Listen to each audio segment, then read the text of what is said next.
Olá, boa noite. Boa noite. Obrigada por nos receber na sua casa. Reflexões sobre a paixão por evangelizar. Papa recorda mensageiro da Virgem de Guadalupe. Aqui no Brasil, bispos recém-nomeados se preparam para assumir as dioceses. Comissários de países latinos que trabalham em favor da custódia da Terra Santa participam de congresso em São Paulo. STF deve permitir que juízes atuem em ações de clientes de familiares. Capital paulista tem tarde mais quente do inverno. E a arte mineira que transforma pétalas de rosa em terço. Esse é o Canção Nova Notícias. Sempre a serviço da vida e da esperança.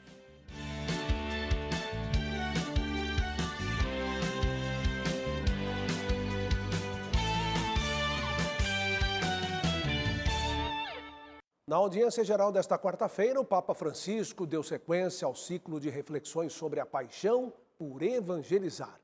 O Santo Padre falou sobre o continente americano ao destacar Juan Diego, o mensageiro da Virgem de Guadalupe.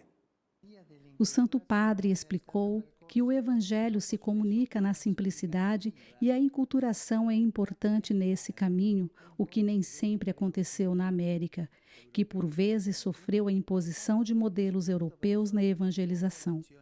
Em Guadalupe, no México, Nossa Senhora acolheu a cultura local ao aparecer a Juan Diego vestida com trajes típicos da região e falar a sua língua, um sinal de respeito pelas populações indígenas. Maria è madre e sotto il suo manto trova posto ogni figlio. É Maria, e sob o seu manto todo filho encontra abrigo. Para Francisco, a constância e a paciência são virtudes necessárias na missão de evangelizar. O Papa conta que na época da aparição de Nossa Senhora, Juan Diego dirigiu-se ao bispo local pedindo a construção de uma capela em sua honra. Com dificuldade em acreditar, o religioso pede um sinal e o indígena recolhe flores que encontra no alto do monte, mesmo no inverno. Diante do bispo, ao abrir o manto onde trazia as flores, aparece a imagem de Nossa Senhora, que conhecemos e veneramos até hoje. Ao dizer que o Evangelho é transmitido em língua materna, o pontífice agradeceu às mães e avós que propagam a fé aos seus filhos e netos e recordou as aparições em Lourdes e Fátima para destacar que Nossa Senhora escolhe sempre os simples. Francisco apresentou os santuários marianos como oásis de consolação e misericórdia. Di recarci in questi oasi di consolazione e di misericordia. Precisamos de ir a estes oásis de consolação e de misericórdia, onde a fé se exprime numa linguagem materna, onde colocamos as fadigas da vida nos braços de Nossa Senhora e regressamos à vida com a paz no coração, talvez com a paz das crianças. Com la pace del cuore, forse con la pace dei bambini. Após a reflexão, o Papa Francisco voltou a pedir a paz na Ucrânia, ao mencionar a crueldade da guerra, o sofrimento do povo e as crianças desaparecidas.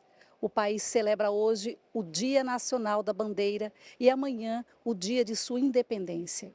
Desde o início da invasão russa em fevereiro de 2022, Francisco fez apelos em favor da paz no país ucraniano em todas as audiências gerais. Olha, de Roma nós vamos para São Paulo. O corpo de Dom Fernando Legal, bispo emérito da Diocese de São Miguel Paulista, foi sepultado hoje. Nós vamos chamar então Sidney Fernandes, que tem os detalhes para a gente. Boa noite, Sidney. Centenas de fiéis prestaram as últimas homenagens a Dom Fernando Legal, um salesiano que deixa um grande legado à igreja. Boa noite, Elaine, Reinaldo, e boa noite a todos que acompanham o Canção Nova Notícias. O corpo de Dom Fernando Legal foi sepultado hoje pela manhã na Catedral de São Miguel Paulista, extremo leste da cidade de São Paulo.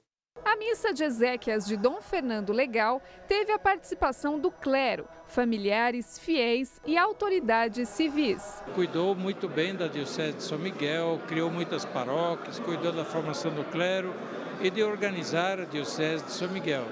E aquilo deixou um testemunho de bondade, de proximidade, de um pastor atento ao povo. Dom Fernando foi uma pessoa de serviço à igreja, serviço à comunidade e para nós da família é um exemplo de virtude. E os ensinamentos que ele deixou vai ajudar muita gente aqui na Terra, né? na nossa convivência. Eu agradeço a Deus por isso, por ter o prazer de ter conhecido ele. O primeiro bispo da Diocese de São Miguel Paulista foi sepultado aqui, na Catedral de São Miguel Arcanjo, ao lado do primeiro bispo auxiliar da Diocese, Dom José Maria Libório. Muitas pessoas prestaram homenagens ao religioso, que foi exemplo de fé e trabalho pastoral. Um homem de Deus, mas, sobretudo, um homem acolhedor, não simplesmente falando, mas ouvindo, escutando o que os outros estavam querendo dizer no seu coração. Eu fui o último padre que Dom Fernando ordenou. E ele sempre falava duas coisas importantes para nós. Primeiro, amar a Deus sobre todas as coisas. E a segunda coisa, amigo de um padre é outro padre. A contribuição de Dom Fernando Legal para as obras sociais da região e para os jovens também foi lembrada. Ele era um homem maravilhosamente da paz, da concórdia, da solidariedade. Um grande legado ele deixa. Um grande filho de Dom Bosco. Ajudou bastante os projetos de Itaquera, gostava de Itaquera, da obra, sempre presente. Ele, junto com Dom José Maria, também saudoso, pagaram uma escola de música para mim. E hoje eu tive a honra de cantar na missa, de corpo presente. Sob aplausos, o corpo de Dom Fernando foi sepultado. O legado do religioso permanece vivo na sua amada Diocese de São Miguel Paulista. Uma pessoa de Deus que conquistou o coração dos fiéis e das pessoas por onde ele passou. E nos passos dele a gente vai tentar caminhar e fazer aquilo que Deus nos propõe para o dia de hoje. Sem dúvida, Dom Fernando Legal deixa um grande legado em favor da evangelização. Em instantes eu volto para falar de um congresso que reúne comissários da Terra Santa aqui na capital paulista. Até já. Sidney. E olha, em Brasília, a Conferência Nacional dos Bispos do Brasil recebe bispos recém-ordenados para um encontro formativo. Nós vamos chamar agora Ronaldo da Silva, direto da capital federal. Boa noite, Ronaldo. Boa noite para você também, Elaine, para o Reinaldo, para todos que agora nos dão audiência. Durante toda a semana, os novos bispos estão se debruçando sobre os diversos aspectos das funções pastorais do episcopado e o desenvolvimento da vida eclesial. Hoje, o grupo visitou as edições CNBB, a fim de conhecer um pouco mais das publicações da instituição a que agora estão ligados. Todos os anos, a CNBB promove formação para os religiosos. Neste ano, a programação foi preparada para os bispos nomeados nos últimos 7 meses. Tem um aprofundamento sobre a missão específica do bispo. Qual é o modo da sua vida, a sua missão, a sua integração agora no colégio episcopal, então como sucessores dos apóstolos. Enfim, tudo aquilo que também a partir do direito canônico, do magistério da Igreja, permite viver plenamente essa sua vida e a sua missão. Aqui no prédio da editora Edições CNBB, em Brasília, 11 bispos recém-nomeados pelo Papa Francisco representam diferentes regiões do Brasil. Os religiosos conhecem a estrutura e o organograma da entidade responsável pela produção literária da Igreja Católica no país. Oportunidade para imersão nas entidades institucionais que compõem a CNBB. Teremos ainda noções do significado desses estatutos na prática, questões pontuais, né, que o bispo precisa saber na administração da sua diocese. Após o momento formativo, os bispos voltam para suas dioceses nutridos de fraternidade e conhecimento. E daqui a pouco a gente volta de Brasília com mais informações. Até já. Até já, Ronaldo. Muito obrigada. Olha, e esse calorão fora de época, hein? Tá quente em todos os cantos do país. Mas isso é assunto para a previsão do tempo. Yara, conta pra gente se os termômetros vão continuar nas alturas. Boa noite. Boa noite, Elaine, Reinaldo e a todos que acompanham o Canção Nova Notícias. Estamos em uma semana bem atípica, com sol quente e tempo abafado. Isso pode estar relacionado à atuação do El Niño, em que a própria Organização Meteorológica Mundial já havia alertado para a possibilidade de temperaturas elevadas em todo o mundo nestes meses. Os maiores picos aconteceram hoje e podem se estender para amanhã. A capital paulista, por exemplo, bateu recorde de temperatura para o mês de agosto em 60 anos. A média da temperatura máxima na capital atingiu os 33 graus. Para esta quinta-feira, São Paulo pode chegar aos 34 graus, Belo Horizonte 33. Cuiabá vai ter calor de 39 graus, Palmas 37, assim como Manaus e Goiânia 36 graus, também Campo Grande. O tempo está muito seco, a umidade relativa do ar não passa dos 20%, principalmente no centro-oeste e aqui no sudeste. No Amazonas pode chegar a 22%. A frente fria que influencia o tempo no sul ainda provoca chuva nessas áreas em azul da região. Essas instabilidades começam a se deslocar para o sudeste, o que ameniza os impactos do tempo seco e quente. No fim de semana já teremos um cenário diferente, com a possibilidade da queda de temperatura e mais pontos de chuva. Bom, essas são as informações de hoje. Volto com vocês, Reinaldo, Elaine. O Supremo Tribunal Federal retomaria nesta tarde a votação da ação que decide ou que vai decidir se o porte de drogas para consumo próprio é crime. Fato que não aconteceu. Na última sessão, Luiz Roberto Barroso, Edson Fachin, Alexandre de Moraes e Gilmar Mendes votaram para descriminalizar a posse de drogas para uso pessoal. Vamos então chamar a Aline Campelo, que traz as informações direto de Brasília. Aline, boa noite para você. Boa noite, Reinaldo, e a todos que nos acompanham. Bem, a pauta que discute a descriminalização do porte de drogas para o consumo próprio acabou sendo adiada mais uma vez. Hoje, portanto, com maioria formada, o STF voltou a julgar o juiz das garantias. A sessão aqui no plenário retomou o julgamento da implantação do modelo com a leitura do voto do ministro Gilmar Mendes. O decano apontou que a efetivação do juiz das garantias atende sim a uma finalidade constitucional legítima, salvaguardando a imparcialidade jurisdicional. O último voto do colegiado será então proferido pela ministra Rosa Weber, presidente da Casa. Até o momento, o único voto contrário à obrigatoriedade para implementar o juiz das garantias foi o do ministro Luiz Fux, que votou no sentido de tornar opcional a adoção do juiz de garantias, ficando aí a critério de cada tribunal.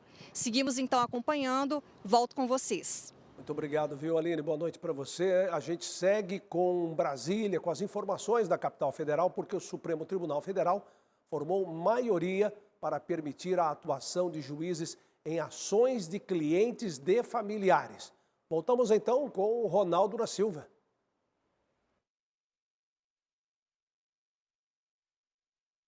Vamos lá. Este assunto tem gerado muita discussão. O Código de Processo Civil determina o impedimento dos magistrados, mesmo nesses casos, sem participação direta do familiar num processo. A ação movida pela Associação dos Magistrados Brasileiros pretendia o fim do impedimento de juízes em processos de clientes de familiares consanguíneos. O Código de Processo Civil determinava o impedimento de magistrados nesses casos. O entendimento era sobre a ocorrência de conflitos de interesse. No voto contrário, o ministro relator Edson Fachin disse que a alteração fere uma garantia fundamental do acesso à justiça. O julgamento foi no plenário virtual. Foram 7 votos pela validade e 4 contrários. Para o deputado federal, o novo entendimento pode provocar uma concorrência desleal. até mesmo porque nós temos aí a influência que pode ser exercida por esses advogados que são parentes de magistrados em relação ao julgamento dos processos, fazendo com que nós tenhamos uma concorrência desleal. Para o advogado Paulo Goiás, a mudança pode trazer prejuízos às partes dos processos. Não estou dizendo que o ministro será influenciado, mas que deve.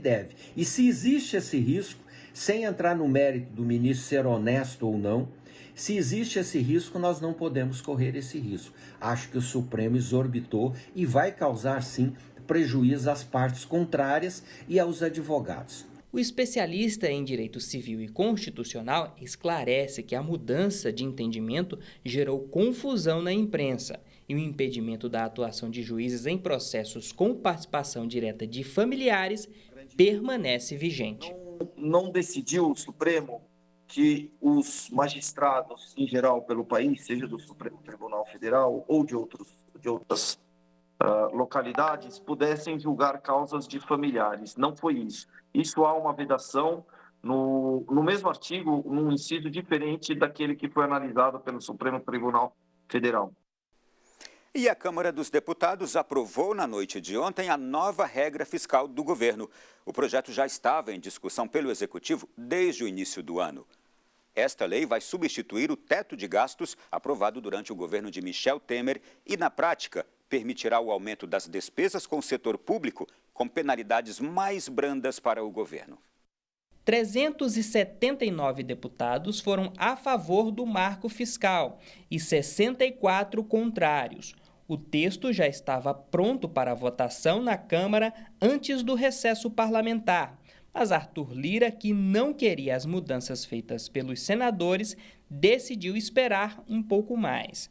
No Senado foram retirados dos limites de gastos os recursos do Fundo Constitucional do Distrito Federal e do Fundo de Manutenção e Desenvolvimento da Educação Básica e de Valorização dos Profissionais da Educação, o Fundeb.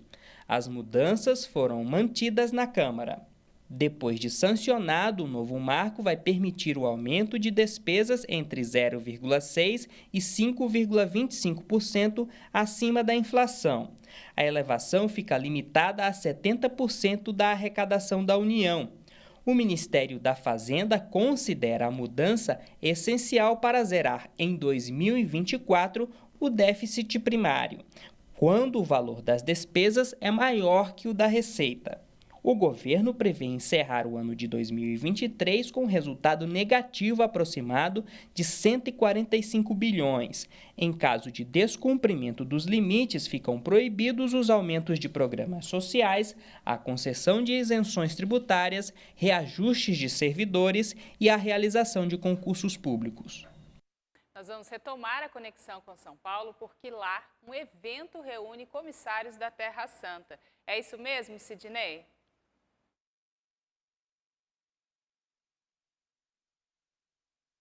Exatamente. Começou hoje aqui na capital paulista o 12º Congresso dos Comissários que divulgam lugares santos em países latinos. Veja na reportagem de Flávio Rogério e Antônio Matos.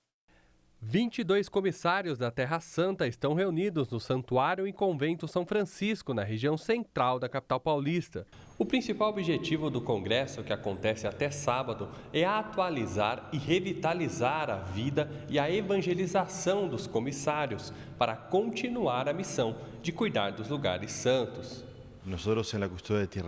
Nós, custódios da Terra Santa, fazemos um trabalho de formação para todos os comissários, que tem a função de falar sobre a Terra Santa, levar peregrinos a arrecadar fundos para poder ajudar a igreja. Além do delegado que veio de Jerusalém, o responsável por essa missão na Espanha e em Portugal também participa do evento. A expectativa para esse congresso é trabalhar em comunhão com as igrejas irmãs da América e Espanha e acolher melhor os peregrinos de todas as nossas igrejas locais.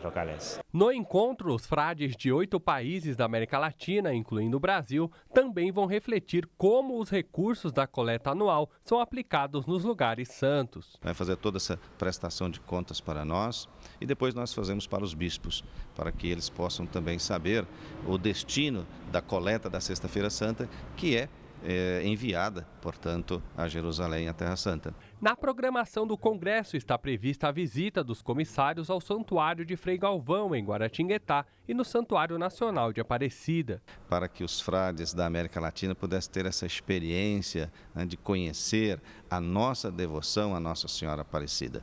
Para que possamos levar adiante a missão na Terra Santa e também trazer a Terra Santa para essa terra, não apenas do Brasil, mas de toda a América Latina.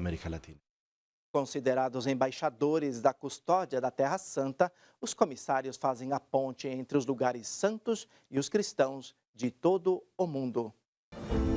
Os 600 anos da instituição dos comissariados da Terra Santa. Há um salmo muito bonito que diz que, aos olhos de Deus, 1000 anos são como o dia de ontem que passou. Ainda não atingimos os 1000 anos, mas esperamos superá-los. 600 anos de história dos comissariados conta-nos cerca de 600 anos de esforços da Igreja de todo o mundo para manter os lugares santos. Pontes entre a Terra Santa e os cristãos de todo o mundo, 67 frades menores presentes hoje em 57 nações são considerados embaixadores da custódia da Terra Santa. Diciamo che la presenza nostra è di 800 anni. Estamos aqui há 800 anos. Então, na prática, depois de pouco mais de um século da nossa presença, pela vontade do Papa Clemente VI, esta missão franciscana na Terra Santa tornou-se a custódia da Terra Santa, ou seja, foi-nos confiada a custódia dos lugares santos. Em 1421, o Papa Martinho V emitiu a bula Isque Pro Ecclesiasticarum, que se tornou a certidão de nascimento dos comissários da Terra Santa, uma história bem documentada no arquivo da custódia. Questa sarebbe la bolla ufficiale proprio della fondazione. Essa é a bula oficial da instituição dos comissários da Terra Santa de todo o mundo. Está muito bem conservada e contém, inclusive, na própria bula, o nome do Papa, que se lê muito bem, enquanto no texto encontramos uma indicação muito clara dos procuradores e comissários, assim instituídos nesta bula e depois confirmados pelos sucessivos papas. E confermati poi dai papi che si susseguono. A iniciativa de uma paróquia em Novo Hamburgo, no Rio Grande do Sul, promete incluir fiéis surdos e melhorar a interação deles com a comunidade e a igreja. A ação conta com muitos voluntários. Curso de Libras para facilitar a vida dos deficientes auditivos na celebração da Santa Missa. O olhar atento do Padre Elton fez a evangelização chegar mais perto de quem estava distante do que se falava da Sagrada Escritura. Sempre temos pessoas que precisam dessa língua, pessoas com deficiências auditivas, mas eles são bastante invisíveis, então eles estão silenciosos entre nós e nós não percebemos essa demanda. A paróquia, que sempre teve deficientes auditivos em meio aos fiéis, percebeu que, além de celebrar em português, o padre precisou interpretar Libras ao mesmo tempo, o que gerou comoção na comunidade. Eles então se deram conta que precisamos também aprender esta língua. Algumas pessoas sentiram esse desejo. Isso também funciona como um ministério de intérpretes de Libras. O curso teve início em 2018. Precisou parar em 2020 devido à pandemia. Retomou em 2021 com novos professores e está em sua segunda edição. Maiara é fruto do curso. Ela sinaliza com alegria o que já aprendeu. Todos precisamos aprender Libras. A inclusão é muito importante na sociedade. A motivação para o projeto é formar intérpretes de Libras para servir nas missas, uma vez que a falta de capacitação pode dificultar o entendimento e a participação dos surdos na liturgia e na vida na igreja. Eles ensinam Libras para alunos ouvintes, na esperança de que estes se tornem intérpretes, pois esse público com limitações auditivas requer auxílio para poder se comunicar em sua língua. Como incluir os surdos na igreja sem pessoas preparadas? Padre Elton recorda que essa é uma das periferias existenciais das quais fala o Papa Francisco. Nós ouvintes podemos aprender Libras. Eles não podem aprender a ouvir. Quem sabe você também pode aprender Libras e acolher esses irmãos sedentos da palavra de Deus?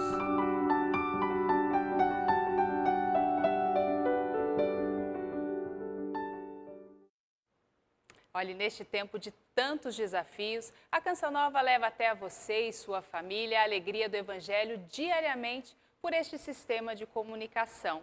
Um tempo para viver a fé e a esperança, para multiplicar os dons ao verdadeiro bem.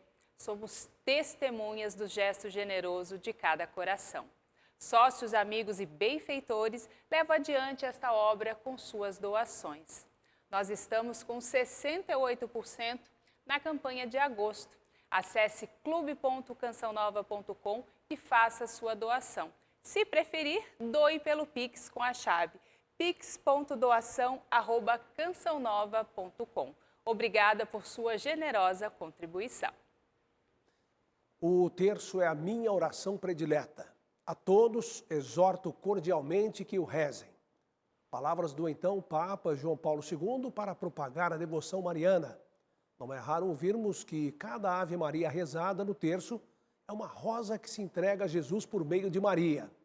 É a beleza da oração. Uma técnica antiga utiliza pétalas de rosa na confecção de terços. Reportagem da nossa equipe em Belo Horizonte. Transformar as frágeis pétalas de rosas em contas firmes de um terço. A técnica antiga tem origem nos mosteiros europeus. Existiu há muitos anos atrás um Frei Leão. Ele resolveu unir os sentidos do homem a Deus através da oração. Então ele pegou rosas que tinha naquele monastério em abundância, as rosas damascena, e começou ali a desenvolver todo um trabalho, essa técnica para transformar pétalas de rosas frescas em lindos e perfumados terços. Há cerca de 14 anos, Rose descobriu a técnica, mas somente em 2019 atendeu ao chamado de propagar esse conhecimento. Em uma madrugada, às 3 da manhã, eu acordo e uma voz me dizia: levanta e vai rezar. E eu comecei a rezar. E achei estranho, mas daqui a pouco uma voz voltava na minha mente e falava: você vai ensinar as pessoas a fazer terço. Continuei rezando e a voz me disse: você vai ensinar as pessoas a fazer o terço de rosas. Naquele momento eu me conectei com a informação que a freira me deu há 14 anos atrás em San Giovanni Rotondo. O trabalho usa apenas pétalas de rosas. Para fazer um terço completo são necessárias pelo menos 25 flores. Elas vão ser transformadas em argila 100% de pétalas de rosas.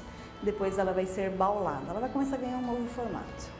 Aí ela ganha um formato redondo, é feita uma cavidade dentro desse processo para ela já ter o furinho, porque depois que ela secar completamente, só uma furadeira, porque ela fica extremamente dura e resistente. Demora em média uns 15 dias aproximadamente para você concluir o seu terço perfumado e trançado. Um terço que exige técnica e paciência para ser confeccionado. Uma verdadeira missão para aqueles que se dispõem a produzir o material. Confeccionar os terços tem aproximado Rosinete da Virgem Maria.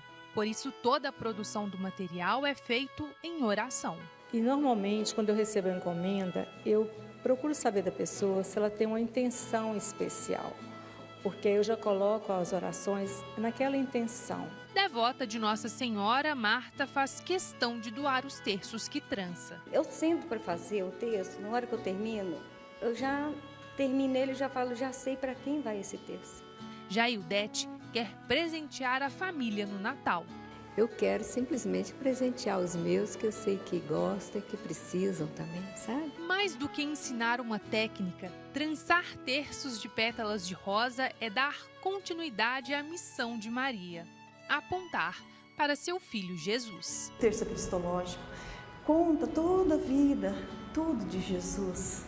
O caminho que Maria já fez, ela nos mostra através do Santo Rosário. Cheiro de rosas nesse lugar. Belíssimo trabalho, né, gente? E agora a gente vai falar de Frei Gilson, tão conhecido pelas músicas, orações nas madrugadas, que agora virou desenho infantil. A série de animações lançada este mês é produzida pelo estúdio Arte Piedosa. É a evangelização alcançando as crianças com conteúdos de qualidade.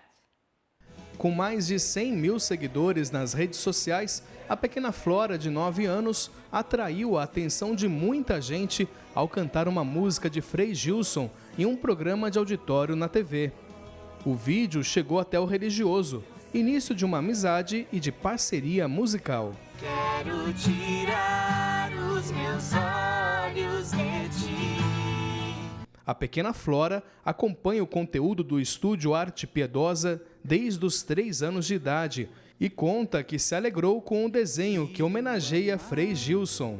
Eu acho que vai evangelizar muitas crianças, porque o Frei Gilson em Arte Piedosa, eles já evangelizavam as pessoas, mas agora os dois se juntaram, ficou lindo e eu acho que vai alcançar muitas pessoas. Eu fiz a animação do Frei Gilson depois de uma quaresma, e naquela quaresma tinha 300 mil pessoas rezando junto. E aí eu falei, vou fazer um desenho do Frei Gilson, porque vai ser uma homenagem para ele e para todo o povo que está ali rezando junto com ele. Para nossa surpresa, o Frei Gilson viu e ele entrou em contato. Falava que ele gostou demais do desenho, da arte, das cores que nós colocamos, a maneira que nós fizemos, ele falando um pouquinho e depois ele pregando. E a primeira música que nós fizemos foi Acalma Minha Tempestade. Acalma minha tempestade, acalma o meu coração. Desde pequenas, uma criança já pode escutar a palavra de Deus. Agora, é claro, para manter a atenção de uma criança, para ensinar uma criança, então a gente vai usar dessa arte. O processo não é simples. Entrar no universo da animação requer semanas e até meses de dedicação, a depender do tempo para chegar ao produto final. Mas muitas vezes o que falta em recursos sobra na criatividade. Para você fazer uma animação, são horas varando noite. Então essa primeira animação do Frei Gilson, que ele voa, que ele entra no mar, que nada com os tubarões. E essas 3 semanas a gente tranquilamente trabalhou mais de 16, 17 horas nela. Nós precisamos chegar ao máximo de crianças possível para colocar nelas, no coração delas, a palavra de Deus e elas vão crescendo em graça e sabedoria como Jesus crescia. Que Deus abençoe você, criança. Deus abençoe sua família. Frei Gilson, tão querido, agora também chegando de maneira divertida ao coração das crianças. E não só dos pequenos, viu? Que eu também gosto e tem muita gente grande que acompanha lá, que eu sei.